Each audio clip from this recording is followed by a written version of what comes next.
Assalamualaikum warahmatullahi wabarakatuh. Selamat pagi. Masih di Mathematical Analysis of Recursive Algorithm dengan menggunakan metode substitusi. Kita akan bahas soal selanjutnya yang nomor 5 ya kalau di sini. Nah, ini mirip dengan yang nomor 4 ya. Cuman bedanya kalau yang nomor 4 tadi kan nggak ada apa, dia tidak panggil lagi gitu ya, nggak ada n gitu. Nah, kalau ini kita ada plus n-nya. Ya, kalau sebelumnya kan hanya pengali saja dan pengali itu konstanta. Sementara kalau n itu ada hubungannya dengan datanya gitu. Kita lihat seberapa beda atau sebenarnya ya mirip-mirip aja gitu ya. Nah, seperti biasa kita tulis dulu dengan bentuk seperti ini supaya kelihatan mana yang basis, mana yang bagian recurrence. Nah, ini ya, bagian basis ini jangan bingung ya. Maksudnya kalau lihat domainnya itu yang ini gitu ya. Kalau lihat hasilnya itu yang ini gitu ya. Kita lihat domainnya, oh ternyata basisnya ini berada pada domain ketika n-nya sama dengan 0 gitu. Jadi ini n, nah ini lumayan ya, ini agak beda. Tadi kan yang sebelum-sebelumnya selalu 1 ya domainnya. N-nya sama dengan 0, maka dia akan menghasilkan yang dia return nilainya adalah 0 gitu. Artinya jumlah basic operation yang dilakukan pada saat dia ada di basis itu adalah 0 alias tidak ada. Nah kemudian pada saat n-nya ini lebih dari 0, maka jumlah basic operation yang dilakukannya adalah seperti ini. Xn-1 sebanyak Xn-1 plus n ya. Pada saat di bagian recurrence. Oke. Nah sekarang kita lakukan substitusi untuk mendapatkan kompleksitas waktu. Xn sama dengan Xn-1 plus n. Gitu ya. Saya hanya copy paste bagian recurrence-nya. Nah, kita akan lakukan substitusi untuk yang ini gitu ya. Substitusi Xn-1. Kita lihat Xn-1 itu berarti nanti akan n-nya diganti dengan n-1, jadinya Xn-1 gitu ya. Saya langsung saja ya. Kan sudah berkali-kali di video sebelumnya. Berarti Xn-1 jadinya X-2 ya. Xn-2. Gitu ya. Nah, jangan lupa masih ada plus n-nya, berarti ini tambah n-1. Ya, karena kita sedang membuat dia n-1. Oke, jadi kita akan mengganti ini dengan ini. Gitu ya. Kita lanjutkan, maka xn-nya itu sama dengan, kita copy paste yang ungu di sebelah kanan, Xn-2 ditambah N-1 ditambah N. Atau kita juga bisa sederhanakan menjadi Xn-2 plus 2N-1 gitu ya. Ini adalah pola pertama. Gitu ya. Ini adalah pola kedua. Tadi penggantinya yang ini. Yang sama-sama ungu ya. Nah, sekarang kita substitusikan lagi karena belum bisa baca gitu ya. Kita substitusikan lagi dengan Xn-2 gitu. Oke.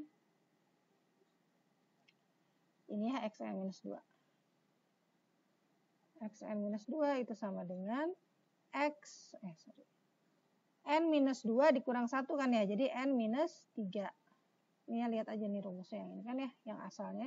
Xn-3, terus ini N-nya kita ganti dengan N-2, berarti tambah N-2 gitu ya. Jadi ini untuk yang mengganti Xn-2. Sekarang Xn sama dengan, ini yang kuning ini kita ganti dengan yang ini. Xn-3 kita substitusi ditambah N-2, gitu ya. Sampai sini kan ya. Nah, kemudian masih ada lanjutannya kan ya, tambah 2N-1. Berarti saya bisa bilang bahwa ini adalah Xn-3 plus 3N-3. Nah, ini adalah pola yang ketiga. Coba kita lihat apakah sudah kelihatan atau kita perlu substitusi lagi. Oke, yang berubah adalah ini jadi N-1, ini jadi N-2, ini jadi, yang ini ya, ini jadi N-3. Ya. Kemudian yang berubah lagi adalah, saya ganti deh ya, ini jadi N, kemudian di sini 2N minus 1, di sini 3N minus 3 gitu ya. Atau supaya lebih kelihatan polanya, nggak apa-apa lah gitu aja ya. Nah, kalau misalnya kalian masih bingung kayak gini, itu kan ada dua cara ya. Kalau misalnya pertanyaannya tuh hanya kompleksitas. Yang pertama, yang lebih cepat adalah kita ganti aja konstantanya jadi C gitu. Atau kita cari polanya sampai ketemu gitu. Bagaimana caranya supaya mencari polanya sampai ketemu? Ya kita bisa lakukan substitusi sekali lagi. Kalau masih belum ketemu lagi, lakukan substitusi lagi sampai polanya kira-kira kelihatan ya. Oke. Nah, untuk mencari pola itu adalah sesuatu yang tidak bisa diajarkan gitu ya, karena biasanya pengalaman gitu, makin sering kalian latihan itu makin bisa makin cepat bisa dapat pola gitu ya. Oke. Nah, saya akan memakai cara yang lebih cepat gitu ya. Karena untuk mendapatkan pola tadi kan sudah ada 4 video ya. Kira-kira kalau mau nyari pola itu seperti itu. Nah, sekarang kita pakai cara yang cepat, yaitu saya akan mengganti konstanta dengan C gitu ya. Jadi saya akan buat formulanya. Xn sama dengan X. Ini 1, 2, 3 kita ganti dengan I ya. Kemudian ditambah, ini kan 1 sebenarnya kan ya. 1, 2, 3 itu adalah I kali N. Nah, konstantanya yang saya tidak ingin lihat sebenarnya. Kita ganti saja dengan C gitu ya. Bisa min, bisa plus gitu ya. Karena kan konstanta bisa minus, bisa plus. Ya, di mana C adalah konstanta ya. Nanti kita bisa bilang juga di mana C itu adalah anggota dari bilangan real, bisa positif, bisa negatif gitu ya. Jadi bukan R positif tapi R saja.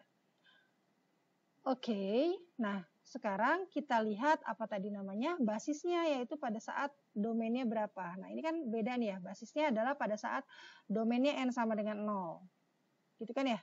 Nah N sama dengan 0 itu kan artinya saya harus membuat bagian yang ini itu menjadi 0 gitu ya. Gimana caranya supaya dia jadi 0? Maka kita buat I-nya itu sama dengan N kali ini, bukan N-1 ya kan ya. Karena N-N kan jadi 0 ya. Yang kita ketahui N sama dengan 0, bukan N sama dengan 1.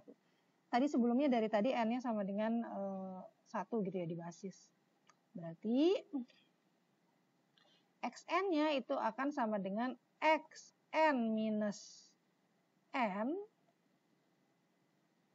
Oke, kemudian plus I-nya N ya.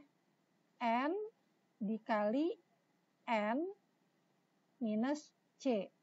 Nah, ini sama dengan X0 ditambah N kuadrat minus C. Gitu kan ya.